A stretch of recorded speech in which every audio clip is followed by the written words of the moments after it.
Hello, everybody. This is Swati, live from Los Angeles. It's 7 p.m. PST in Los Angeles on August 21st. So far, we have been talking about mindfulness activities, breath awareness, and body awareness meditations. And then we went on to adding more positive, more joyful meditations, joy creating, peace creating, happiness creating feelings such as loving kindness, compassion, and gratitude. One thing I want to say is when you think about mindfulness meditations are about being aware, paying attention moment by moment, what's happening with me and with my experiences without judgment, just observing and with total acceptance. So, the strict mindfulness meditations are breath awareness, body awareness, and feelings and thought awareness. We haven't yet gone into feelings and thought awareness, but we have practiced breath awareness and body awareness. Now, loving kindness, compassion, and gratitude meditations are not strict mindfulness meditations in the sense we are talking about, but they go hand in hand with mindfulness meditations.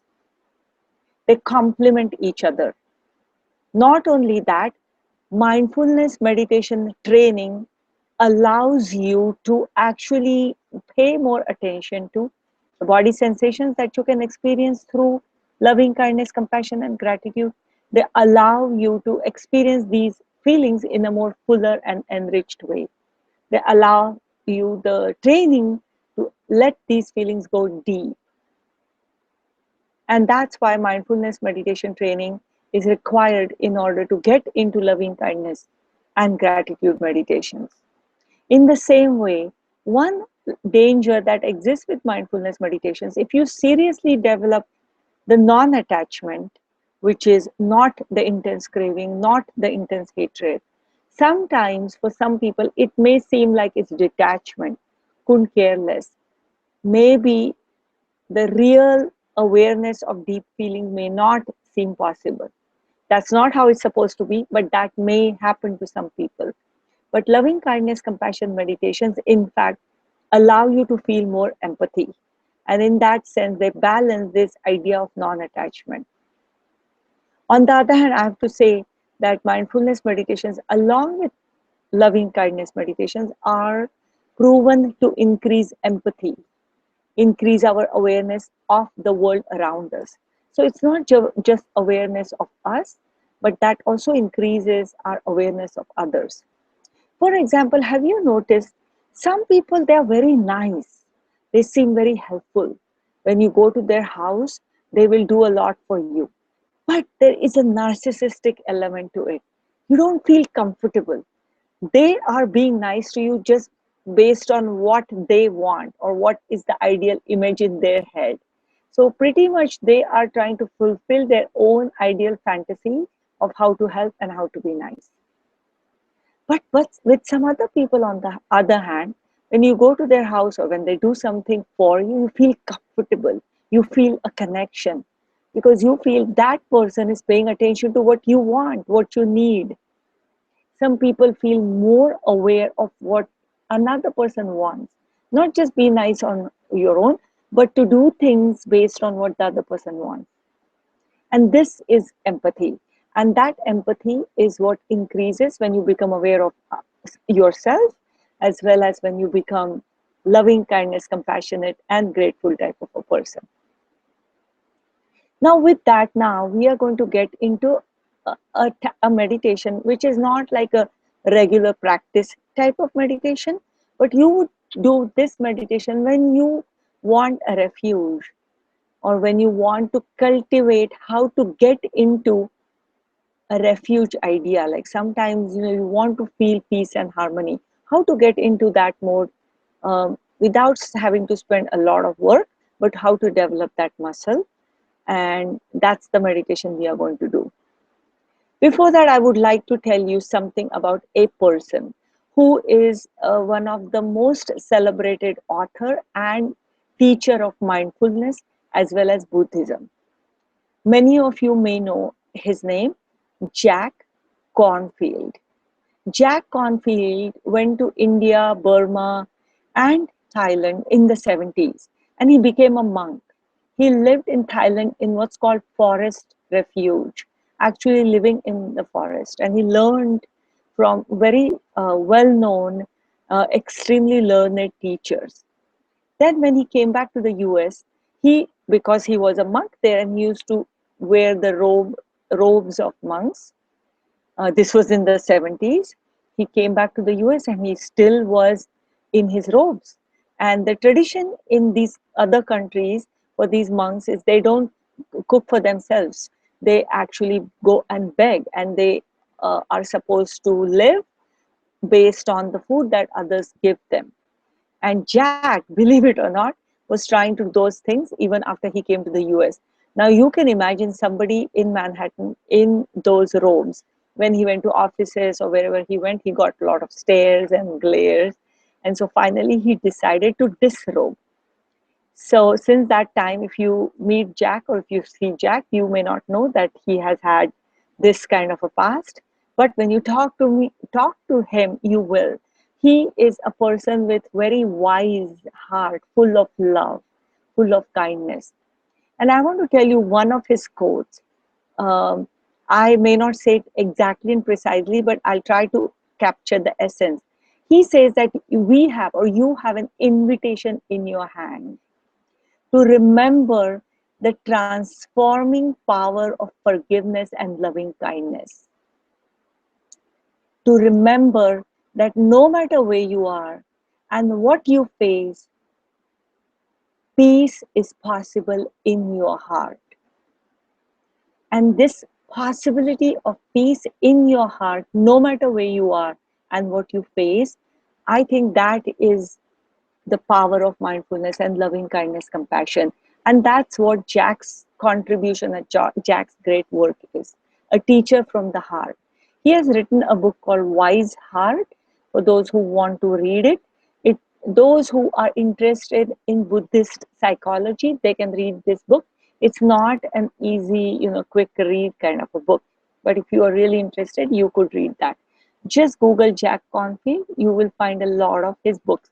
He is a best-selling author, um, and so you will like some of his books very much, I believe. So Jack is the person who was co-founder of IMS, Insight Meditation Society in Massachusetts, Barre, Massachusetts, along with Joseph Goldstein and Sharon Salzberg. Now, these were the people who went as young Peace Corps type of people who went to India, Thailand, Burma, these countries. They became either monks or very strictly traditional training they got. And when they came back to the US, they started IMS. Now, Jack also has co-founded a retreat center, mindfulness retreat center, or you can say Vipassana retreat center in Northern California called Spirit Rock. And many of you don't have to want to learn about Buddhism. That is not the intention of Spirit Rock. It is to have the Vipassana training and the training into related subjects, training or retreat or whatever you want to call it. So you may want to check Spirit Rock, those of you who are in the US or who can visit the US and visit Spirit Rock. It's a wonderful place to go and have 7-day retreat, learn Vipassana, as well as learn from some of the really well-known teachers. So with that now, let's turn towards our meditation. And I'm going to get rid of this bottom line and close your eyes.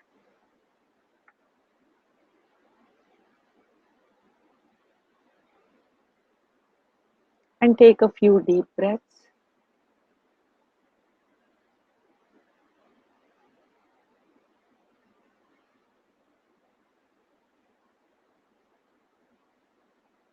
And relax your shoulders.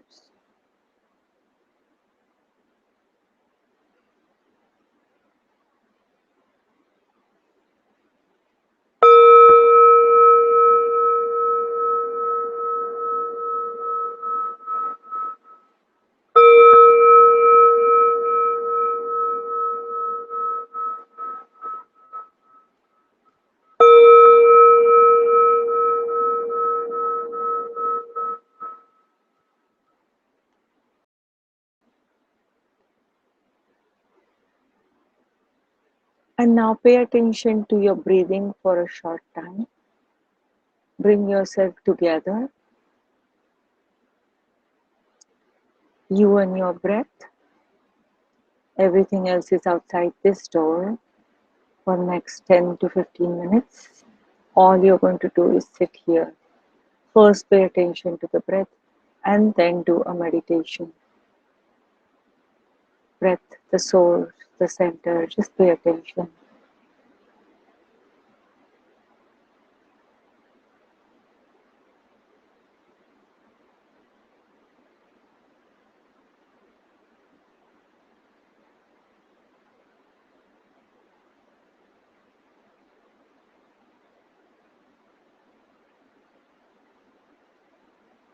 And now, in front of your mind's eyes, let the image of a room come in front of your eyes.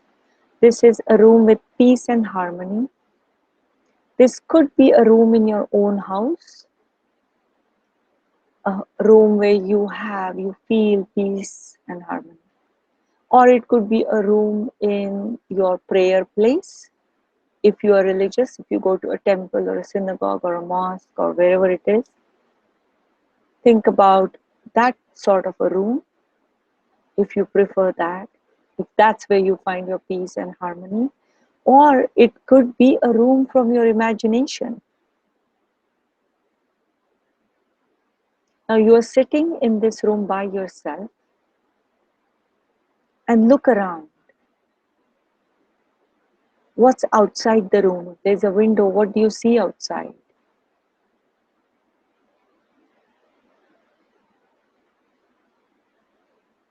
Look at the look at the walls of this room.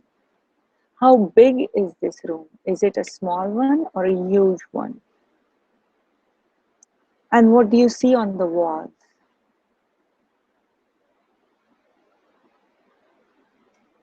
Pay attention to the light that exists in this room.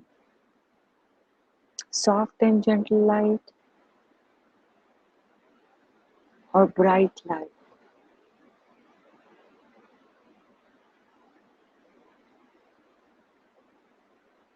What furniture do you have around you?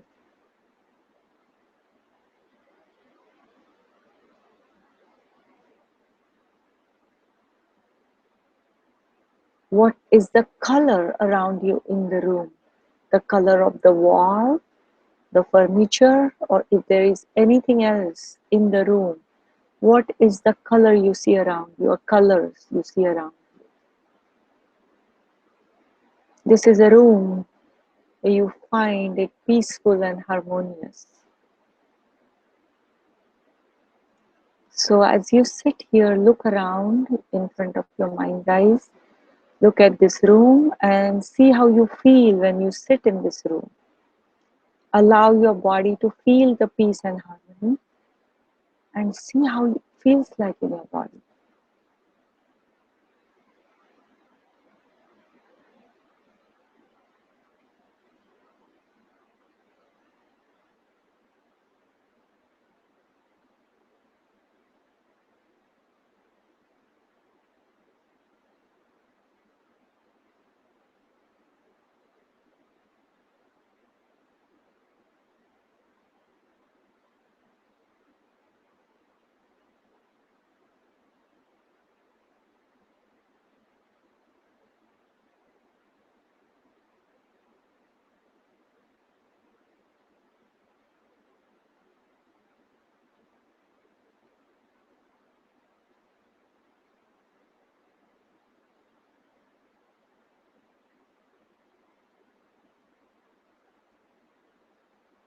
How does the room look like and what kind of sensations it brings? Do you feel nice and warm? How do you feel in your heart as you're sitting in this room?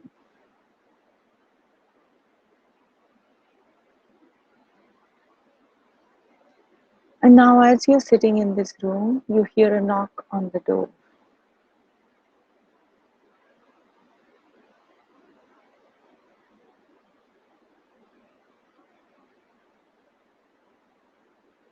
And now go and open the door, and you see a person who you believe in, a person from the history who may not be alive anymore, or a person who is from your current knowledge, somebody who you believe is a wise person. If you don't know anybody of that sort, then it could be a figure from your imagination, a person with a wise heart,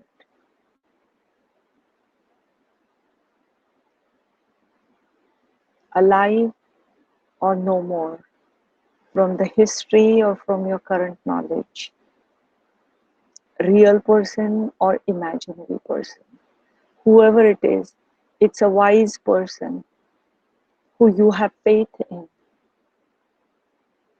And you bring this person in the room, they sit, and you sit in front of them. And allow their wisdom to come to you.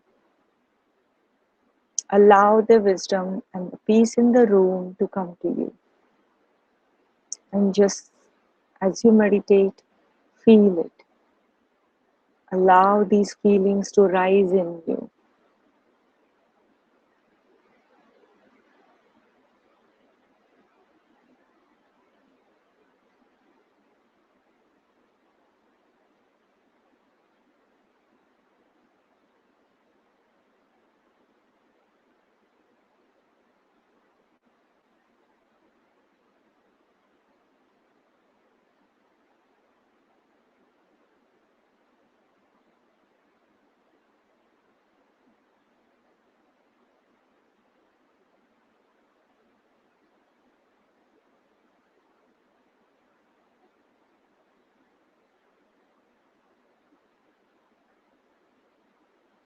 If your mind is wandering around, bring it back to this view you have in front of your mind's eyes of sitting in front of this wise person in this peaceful room. Be there, go there, sit there, and allow those feelings to arise in your body. The peace, harmony, and the wisdom is coming to you from this person and from the environment. How does it feel in your body? How does your heart feel?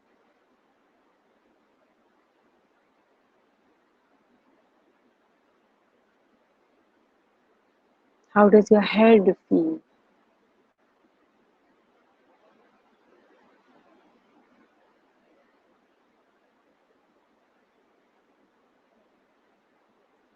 How does your tummy feel? Everything else is outside this door, outside that room where you're sitting, not in the room. This room has peace and harmony, and the wisdom from this person. You're allowing it to come to you and experience it in your heart.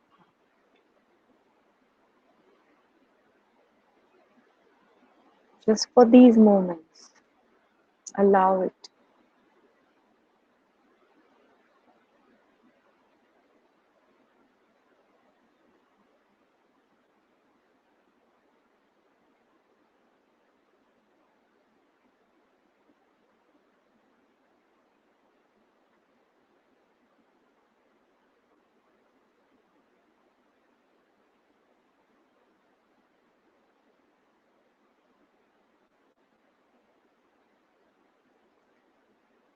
If you want, you can say words in your mind like peace, harmony, and wisdom. Tell this person in your mind, may I have peace, harmony, and wisdom. May I have the wisdom to know whether it's my fear or it's my intuition. May I have the wisdom to know when to express or when simply to observe.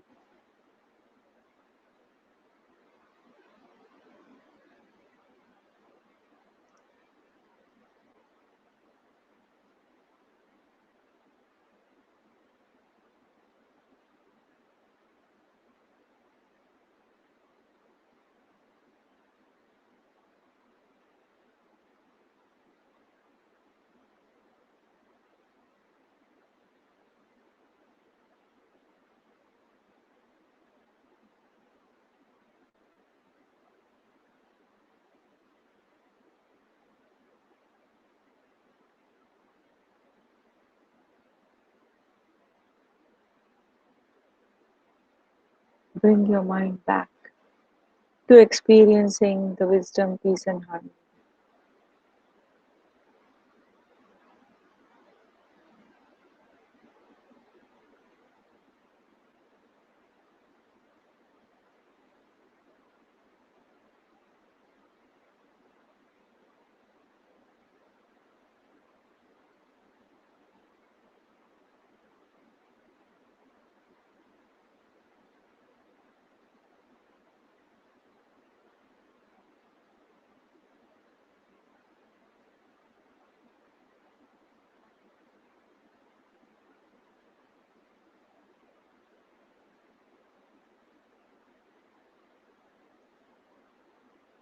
As I sit here in front of this wise person, I'm allowing the wisdom, his wisdom, to come to me, to know when to act and when to simply observe, and what to do in difficult situations. Allow this wisdom to come to me. Allow the wisdom to know when to change and when to stop trying and let go.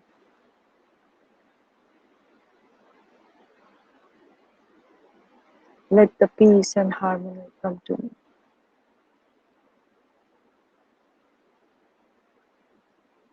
Experience it in your body, in your tummy, in your heart, in your head, and pay attention.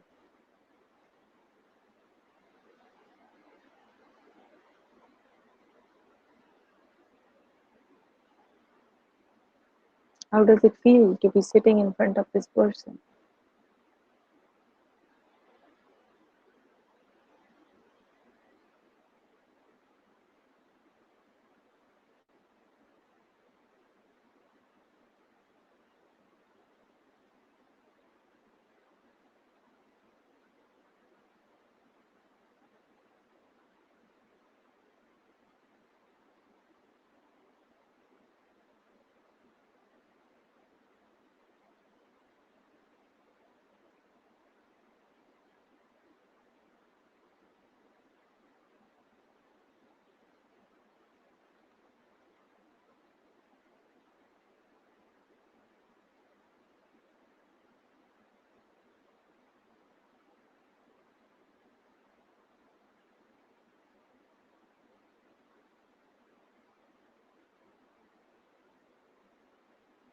And now it's time for this wise person to leave the room. You bow to him or do whatever gesture is appropriate for saying bye, and this person leaves.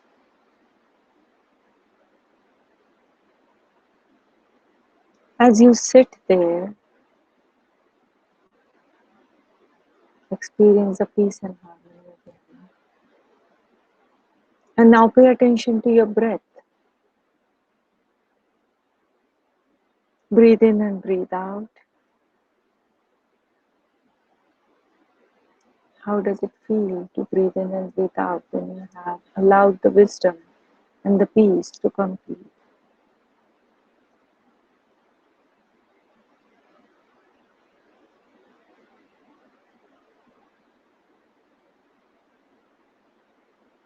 And now, say the line 3 times to yourself.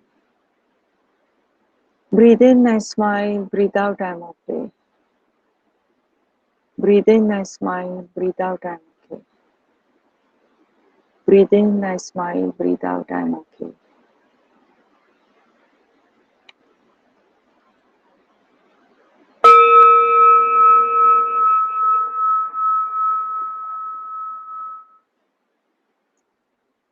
You can open your eyes slowly at first and then all the way.